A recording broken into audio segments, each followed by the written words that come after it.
अस्सलाम वालेकुम, वैसे भाई कैसे हैं? खैरियत वालेकुम से हैं? अस्सलाम अल्हम्दुलिल्लाह शुक्र अल्लाह का। आप यार बताएं आज खैरियत। इंशाल्लाह मैं चाह रहा था कि हम एक मौजू को डिस्कस हम्म करें और वो मौजू काफ़ी एक बर्निंग इशू है जो कि हमारी सोसाइटी के अंदर हम्म हमें देखने को मिल रहा है।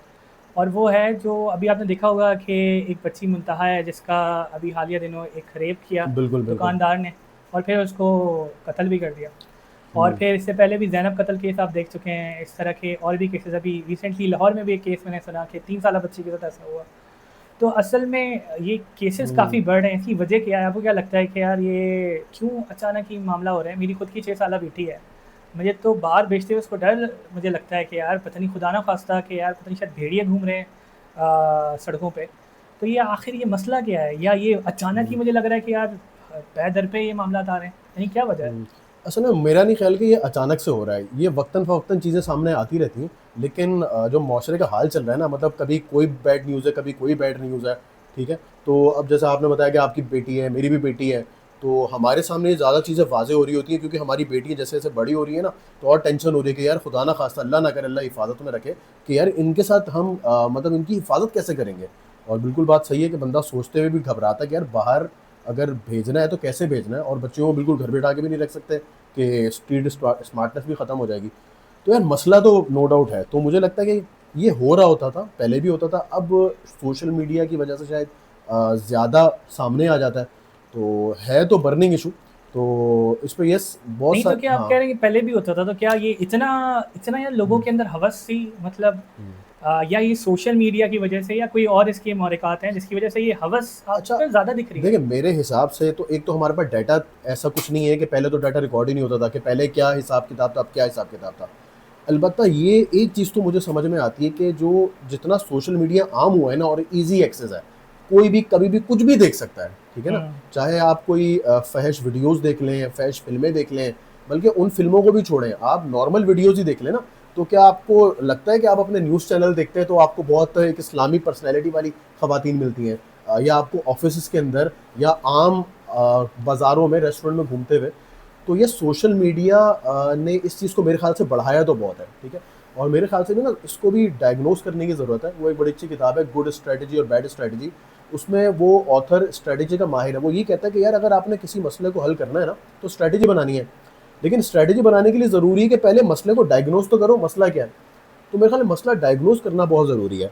तो मेरे हिसाब से कि इंसान के अंदर ना अल्लाह ताला ने ना एक इंस्टिंक्ट रखी है, ठीक है? मैं आम ज़ुबान में कहूँ तो हम उसको कहते हैं एक सेक्सुअल इंस्टिंक्ट्स है, ठीक है? अच्छा, ये इंस्टिंक्ट कोई बुरी इंस्टिंक्ट नहीं है, अल्लाह ताला ने रखी है, और यही बाइस बनती है कि इससे बच्चे पैदा होते हैं और फैमिली का निज़ाम चलता है, ठीक है?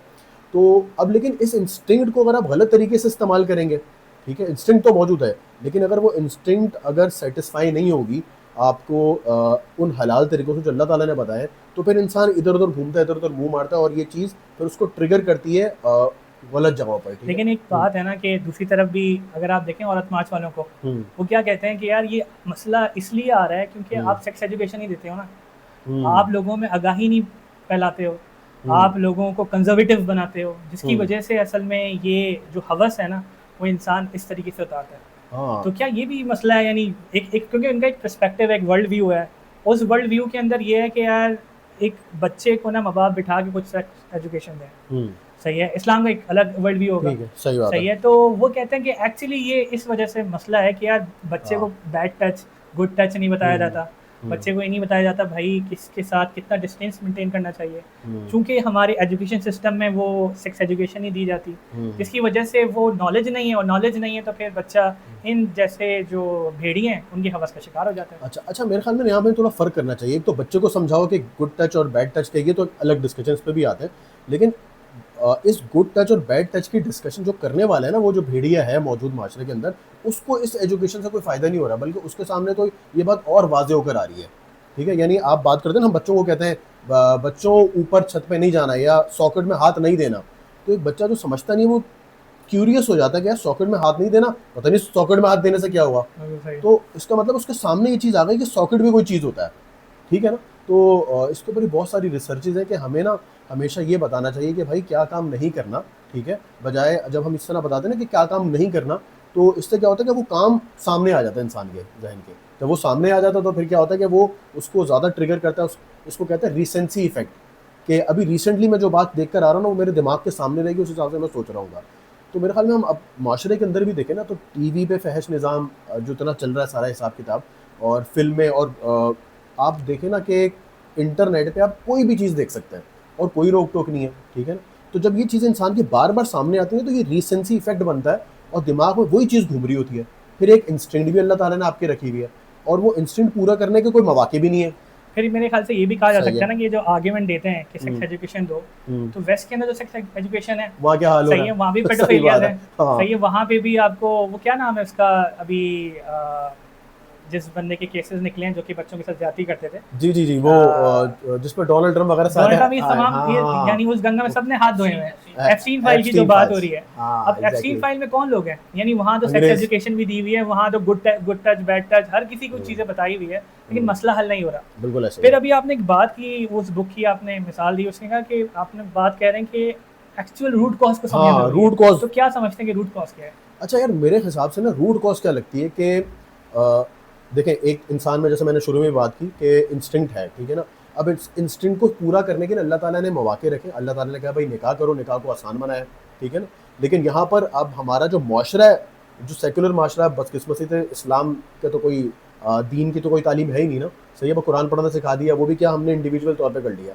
तो स्टेट ने तो क्या कहा, रियासत क्या कह रही है, कुछ भी नहीं कर रही। वो आपको सिर्फ ये कह रही है कि भाई अब आपके ज़िंदगी के जो मकसद है ना, वो ये है कि आपने कमाना है, खाना पीना है, अपनी ख्वाहिशात पूरी करनी है और मर जाना है। तो ये हमें आपको नारों से भी दिखता है। लोग कहते हैं जियो और जीने दो, जैसे चाहो जियो। तो ये स्टेट की तरफ से बाकायदा ये बताया जा रहा है कि यार असल में तो ज़िंदगी इंजॉयमेंट का नाम है। तो जब ये इंस्टिंक्ट इंसान के अंदर है, स्टेट की तरफ से बताया जा रहा है कि इंजॉयमेंट का नाम है, तालीमी निज़ाम आपको इस्लाम की हकीकत नहीं समझा रहा, और ये नहीं बता रहा कि किस तरह इस इंस्टिंक्ट को सही से सेटिस्फाई करना है, तो फिर इंसान क्या हो रहा है कि नेचुरली वो कहता है कि यार ये तो इंजॉयमेंट है, जिस तरह चाहे जियो। फिर उसकी जब ख्वाहिशात सही तरीके से, यूँ मतलब कहना तो नहीं चाहिए, लेकिन अगर बड़ों में पूरी नहीं होती तो फिर वो बच्चों की तरफ माइल हो रहा होता है। तो मेरे ख्याल में ये 2-3 वजूहात हैं कि आपके अंदर इंस्टिंक्ट जब सेटिस्फाइड नहीं होती, और तालीमी निज़ाम भी आपको गाइड नहीं करता, स्टेट की तरफ से भी खुल्लम खुल्ला फाशी है, तो फिर क्या होता है कि ऐसा बंदा फिर यहीं अपनी हवस पूरी कर रहा होता है। लेकिन यासिर भाई, मैं ना हम्म, थोड़ा सा डेविल्स एडवोकेट तरफ प्ले करूँगा बिल्कुल मैं बिल्कुल। कि इस्लामिस्ट जब इस तरह के मौजू के ऊपर इस्लामिस्ट से बात होती है, हम्म, वो हर चीज़ का हल बोलते हैं, या शादी कर लो। हम्म, मतलब क्या शादी करना ही हल है क्या? मतलब एक हम्म, बंदा अगर मैच्योर नहीं है, या बंदा, सही है। और भी 10 मसले हो सकते हैं, हम्म, ठीक है, बस शादी कर बिल्कुल लेना बिल्कुल। मसला है। हाँ देखिए, ये एक एक पहलू तो है, एक हद तक तो बात दुरुस्त है कि शादी जैसे हदीस भी है कि निकाह जो निगाह को नीचे करती है, ठीक है, तो ये तो है। लेकिन इसके साथ और बड़े बहुत सारे फैक्टर्स हैं। कभी भी कोई चीज़ का एक सिंपल सॉल्यूशन नहीं होता, उसके साथ बहुत बहुत सारे फैक्टर्स होते हैं। तो आप देखें ना, बहुत सारे और फैक्टर्स हैं। मिसाल के तौर पर जब हम इस्लामिस्ट बात करते हैं कि यार निकाह कर दो, निकाह कर लो, लेकिन साथ साथ उसको टीवी पे, इंटरनेट पे ये आसानी से चीज़ें मुहैया हैं। और अगर आप कोई बंदा पॉर्न ना भी देखे, वैसे ही अगर किसी टीवी का कोई चैनल उठा के देखे, तो वहाँ पर भी फहाशी आपको नज़र आ रही है। फिल्मों में, ड्रामों में, इवन आप बाहर घूम रहे होते हैं तो बिल बोर्ड्स पे आपको नज़र आ रही है। आप चले हसन स्क्वायर के चक्कर लगा लें, सिविक सेंटर पे घूम लें। अब ये तो मेन शाहरा है ना। तो यहाँ पर आप एमेजन रोड पे घूम रहे हैं तो आपको नज़र आ रहा है कि एक बोल्ड तस्वीरें लगी हुई हैं। तो इंसान की बाकायदा यहाँ पर नज़र जाती है। तो मेरे ख्याल से जहाँ निकाह भी एक सॉल्यूशन है, वहाँ पर एक रोल रियासती सतह पर भी बहुत आता है। माशरे का भी रोल है, इंडिविजुअल का भी रोल है, और रियासत का भी रोल है। तो जो रियासत का रोल है ना, वो यही रोल है कि यार इस तरह की जो मवाद है, जो फहश मवाद है, यार इसको आप इतना आम होने क्यों दे रहे हैं? आप आम होने दे रहे हैं आज़ादी के नाम पर, तो फिर उसका रिजल्ट भी आ रहा है। तो लेकिन स्टेट को भी करना। रियासत हम्म, रेगुलेटरी बॉडी बनाती तो है पैमरा जैसे, सही भाई है कि बात ये है वो कि चाहते हैं कि हाँ, भाई वो रेगुलेट करें, सही हाँ, है, तो तो कितना रेगुलेट हो पा रहा है, मतलब इसका सिंपल सा आर्गुमेंट तो ये है कि वो कितना रेगुलेट हो पा रहा है, ठीक है, सही है। यानी उसके रिजल्ट क्या हमें आ रहे हैं। तो ऐसी रेगुलेशन तो कितनी यहाँ बनाते हैं, ठीक है। अगर स्टेट वाकई इनको रोकना चाहे ना, तो वाकई वो आप देख लेना कि नेपरा हो गया, इस तरह की जितनी भी रेगुलेटरी बॉडी है, जब वो अपना काम करवाना चाहते हैं वो करवा लेते हैं। Whether you have a regulatory body और नॉट, है कि नहीं है, फर्क नहीं पड़ता। जब स्टेट कराने पे आती है वो करवा देती है। स्टेट की अपनी एक पावर होती है। तो वो सही अगर है, चाहे तो वो इनको इन रेगुलेशन की जरूरत थोड़ी है। अभी आप देख लेना कितने जैसे ऐसे। कि हाँ, आईएसपीआर को रेगुलेशन की जरूरत नहीं जरूरत है। नहीं, हाँ। आईएसपीआर जब भी नगमा लगाना चाहता है वो तो पैमरा से नहीं करवाता वो। हाँ, वो तो अप्रूव सही है। थोड़ी करवाएगा। तो स्टेट, मेरे हिसाब से बड़ा मसला सादा सादा है कि स्टेट इस चीज़ को चाहती नहीं है, रियासत चाहती नहीं है, वो आज़ादी के नाम पर। और अगेन अनफॉर्चुनेट बात है, क्योंकि हम यहाँ पर भी सारी यही बात कर रहे होते हैं कि यार इस्लाम आज़ादी से रोकता है, और असल तो वेस्ट को देखो, देखो वेस्ट ने आज़ादी से तरक्की हासिल की। तो इस आज़ादी को गलत तरीके से इंटरप्रेट करने, हम हर चीज़ में ऐसी आज़ादी देने को के ऊपर आ गए, सही और है। उस आज़ादी का नतीजा ये हो रहा है, जो वेस्ट में भी रिजल्ट आया है, हम भी वही रिजल्ट भुगत रहे हैं। यानी आप ये कह रहे हैं कि एक इंसान जो है वो एक आइसोलेशन में ज़िंदगी नहीं गुजारता, उसके ऊपर एक सिस्टम की इम्प्लीमेंटेशन भी है जिससे वो एग्जैक्टली, मुतासिर होता है। अब एग्जैक्टली। चूँकि सिस्टम की वजह से हम्म। क्या कहते हैं उसकी एजुकेशन सिस्टम में, उसके मीडिया में, उसके जो माहौल में चूँकि गंदगी है, देयरफॉर वो हाँ, उससे कभी मुतासिर लाज़मी होगा। लाजमी सही है, वो मुतासिर उससे होगा। निकल नहीं पाएगा। तो हम्म। अगर इस मसले को हल करना है तो स्टेट की तरफ से वो एक ब्लॉकर लगना चाहिए, जो बिल्कुल कि ज़ाहिर-सी बिल्कुल बात है उस बंदे को मुसल बिल्कुल करेगा। भाई, आप देखें ना, इंडिविजुअल बहुत कोशिश कर रहे हैं, कितना मुत्तकी को हो उसको करनी चाहिए। कभी भी ये नहीं हम कह रहे कि यार इंडिविजुअल के ऊपर बुराई नहीं आती, सही जो है। ऐसी हरकतें कर रहे हैं उनकी कोई जिम्मेदारी नहीं है, ठीक है, उसकी भी जिम्मेदारी है, वो भी कोशिश करे कि यार दीन के अहकामात पे चलता है, इन चीज़ों से बचने की कोशिश करे। लेकिन पॉइंट ये कि वो खुद मुत्तकी नहीं हो सकता जब तक स्टेट उसके ऊपर गंद डाला जा रहा है और वो नहाए जा रहा है उसके ऊपर, ऊपर से मतलब अगर 10 गंदी बाल्टियां डल रही हैं तो वो एक डब्बा अपने ऊपर पानी डाल के अपने आप को साफ नहीं कर सकता। बिल्कुल, वो तो वाक़या भी बड़ा हमें ज़रूरी है। मिलता है ना हज़रत उमर रज़ियल्लाहु अन्हु के ज़माने में कि एक शख़्स का उनको पता लगता है कि वो घर में शराब बनाता है। हुँ, सही है, अब ज़ाहिर-सी बात है क्योंकि वो अमीरुल मोमिनीन थे, एक स्टेट की पावर थी, हुँ, तो जिस हुँ, फल से वो शराब बनती थी, उस फल को इन्होंने रोक दिया। हुँ, यानी स्टेट के पास वो सोर्स होती है कि जहाँ से वो गंद एग्ज़ैक्टली। चीज़ों को रोक सकती है या उसको फ्लो कर सकती है। हाँ, एक बल्कि सीरत में भी आता है कि जिन बर्तनों में रसूल सल्लल्लाहु अलैहि वसल्लम के दौर में शराब बनती थी, उन बर्तनों को भी बैन किया गया था, हुँ, ताकि वो चीज़ें ही ख़त्म हो जाए ना सामने से, ठीक बिल्कुल। है? उसके बाद फिर निकाह भी आसान हो, तमाम चीज़ें होती हैं, लेकिन स्टेट की बड़ी एक पावर होती है। अगर आज स्टेट चाहे कि फ़ाहिश मवाद नहीं चलेगा पाकिस्तान के अंदर, तो नहीं चल सकता भाई, किसी की हिम्मत नहीं होगी चलाने की। जी, जज़ाकल्लाह यासर भाई, इस प्रॉब्लम स्टेटमेंट को मैं चाह रहा हूँ कि आप कंक्लूड करें कि हुँ, 3 पॉइंट्स में क्या प्रॉब्लम्स हैं, जो हुँ, व्यूअर्स जब देखें कि यार ये 3 एग्ज़ैक्ट पॉइंट्स हैं, ठीक जिनकी है। वजह से प्रॉब्लम बन रही है। अच्छा, इसमें मतलब डिफरेंस ओपिनियन हर किसी का होता है, लेकिन जब मैं इसके ऊपर गौर करता हूँ ना, क्योंकि एक दिल के करीब इसलिए टॉपिक ये है क्योंकि अगेन जैसे शुरू में हमने जिक्र किया था, बेटियां हैं, ठीक है ना? तो इसमें मुझे समझ में आता है कि यार 3 लेवल्स पे काम करने की ज़रूरत है, ठीक है? प्रॉब्लम इंडिविजुअल की भी है, लेकिन अगर मैं परसेंटेज में उसको बताऊँ ना कि इंडिविजुअल की या माशरे के स्टेट की कितनी प्रॉब्लम है, तो मैं कहूँगा कि मैं 80% जो इसमें एरर है ना वो स्टेट का दूंगा। वो जो 20% बंदे का एरर है ना, उसमें भी एक हाथ स्टेट का ही है, उसके गंदे होने का, ठीक है, अपने भी उसके पास बात आती है। तो मेरे ख्याल में हमें 3 जगहों पे काम करने की ज़रूरत है। इंडिविजुअल के तो पर ये बात लागू होती है कि भाई उसको ये समझाया जाए कि दीन के अहकामात क्या है, दीन के उसको करीब लाया जाए, ठीक है? ये बात उस पे लागू होती है। लेकिन उसको साफ-सुथरा रखने के लिए 2 काम और हमने करने हैं। मेरे ख्याल में एक माशरती सतह पर होगा और एक सोसाइटी की सतह पर होगा, ठीक है? पहले हम चलेंगे स्टेट की सतह पर, रियासत की सतह पर। तो रियासत को ये जो फ़ाहिश चीज़ें हैं, जिस तरह न्यूज़ एंकर हमारे टीवी पे आ रहे हैं, जो फ़ाहिश ड्रामे हैं, जिनके पीछे तौजीह दी जाती है कि नहीं यार जो माशरे में हो रहा है वही तो ड्रामों में दिखा रहे हैं। ओ भाई, तो तुम क्यों ऐसे ड्रामे दिखा रहे हो कि वो चीज़ और फैल रही है, जिसको हुँ, नहीं भी पता उसको भी फैल रही है, हुँ, ठीक है? मतलब मैं खुद बल्कि ये ड्रामे तो नहीं जवाब देखता। होना चाहिए कि वो चीज़ को रोका जाए। हाँ, मतलब मैं ड्रामे नहीं देखता, लेकिन कुछ अर्सा पहले मुझे पता चला, एक ड्रामे का पता चला कि उसमें एक बीवी अपने शौहर को धोखा दे रही है, और वो ड्रामा बहुत वायरल हुआ है, लोग बिल्कुल खपते हुए थे कि यार उसकी आखिरी किस्त आने वाली है। हुँ, तो अब ये मैं नहीं ड्रामा देखने वाला भी मुझे पता है, मुझे किसी ने आके खटखटा के दरवाजे भी नहीं बताया कि यासिर भाई एक ड्रामा इस तरह आ रहा है, नहीं, मुझे मुआशरे से पता चल गया, ठीक है? और ये मुआशरे में ये जो टीवी की ये ड्रामा आम हो रहा है, ये स्टेट इसको अलाउ कर रही है ना। बल्कि कंज़म्पशन के ऊपर जब बात की हाँ। जाती है तो कंज़म्पशन इसी सोसाइटी ने, हम्म।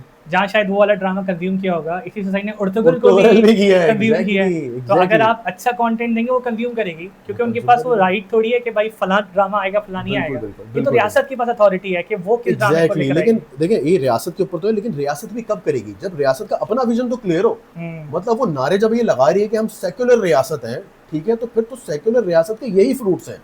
आप यहाँ पर फरिश्ते भी उतार लेंगे ना, सेक्युलर रियासत के यही फ्रूट्स मिलेंगे। क्यों? क्योंकि सेक्युलरिज्म का मतलब ये है कि दीन और दुनिया अलग अलग चलेंगे। तो दुनिया के मामले में जो हम अभी बातें कर रहे हैं, उस पर आप दीन के अहकाम तो लगा ही नहीं सकते, सही है। ठीक है? तो ये जब तक रियासत इस बात को नहीं अपनाएगी कि हमारे लोग रहने वाले अकीदे के तौर पर मुसलमान हैं, इस्लाम से मोहब्बत करते हैं, ठीक है, उनके प्रैक्टिकलिटी में मसले आ सकते हैं कि फजर में बंदे नहीं आ रहे या और मसले हैं, झूठ बोल रहे हैं, लेकिन मोहब्बत करने वाले दीन से। तो अगर रियासत इस्लाम को as a policy, as a state ideology अपना कर अगर वो नाफिज करने की कोशिश करेगी, तो मेरे ख्याल में ये वाहिद सॉल्यूशन जिससे 80% मसले हल के हो जाएंगे।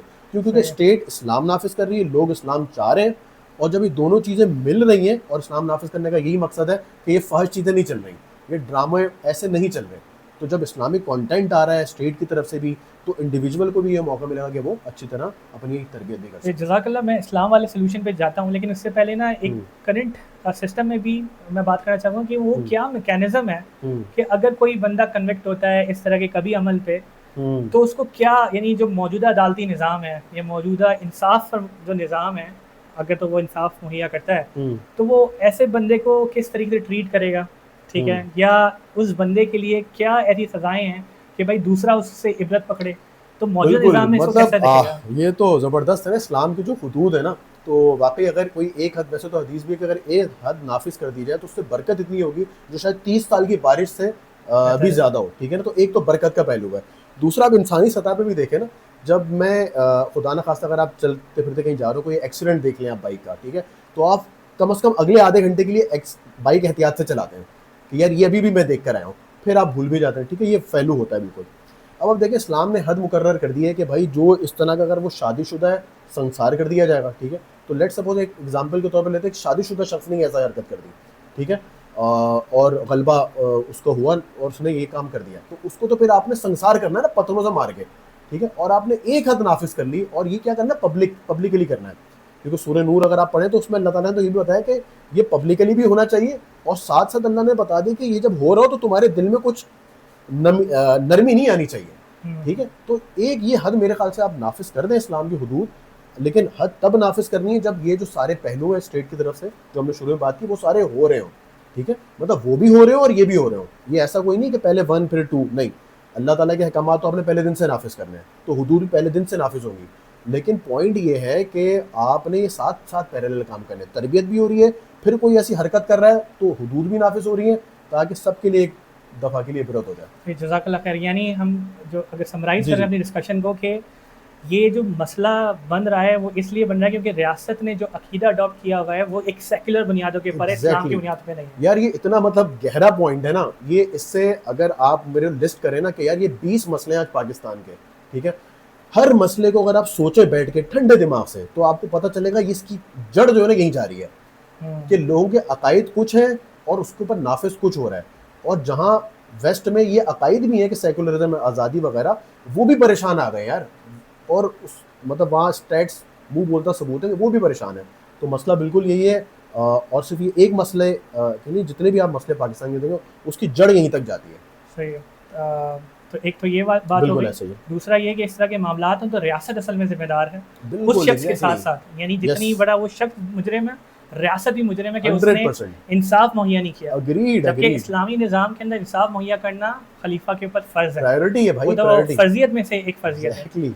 तो और हमारा तालीमी निज़ाम, क्योंकि वो भी रियासत की तरफ से आ रहा है, और जब हम इस्लाम के जब कुल्ली निज़ाम को नाफिज करते हैं तो उसकी जो बरकतें हैं जो कि किसास के अंदर है, हुदूद की नफाज के अंदर है, तो हमें दिखता है कि माशरे के अंदर जो मुजरिम है, यानी इस्लामी निज़ाम में भी मुजरिम होंगे, तो लेकिन उन मुजरिमों के दिल में वाक़ियतन डर फैलेगा। यानी ऐसा नहीं कि चंद रिश्वतें दी और निकल जाएंगे। वो इस्लाम जब वो देखेंगे उनके साथ कि किसी के सामने हुदूद नाफिज हो रही है या संसार किया जा रहा है या उसको चौराहे पे लटकाया जा रहा है, तो इसके अंदर डर बैठेगा। और यानी ना से तो तरबियती एतबार से भी रियासत इसको केटर करेगी और पनिशमेंट सिस्टम के एतबार से भी रियासत इसको केटर करेगी। तो ये कुल्ली तौर पे इस मसले का हल प्रॉपर तरीके से हो सकेगा। मुकम्मल इस्लाम ने सॉल्यूशन दिया हुआ है आपको, यानी कोई भी एक पहलू भी ऐसा नहीं है जो इस्लाम ने छोड़ा। बिल्कुल ऐसे ही। जज़ाकल्लाह खैर। जज़ाकल्लाह खैर यासिर भाई। बस को फिर कंक्लूड करते हैं। आज अच्छी डिस्कशन रही हमारी। अल्हम्दुलिल्लाह। अस्सलाम वालेकुम। वालेकुम सलाम।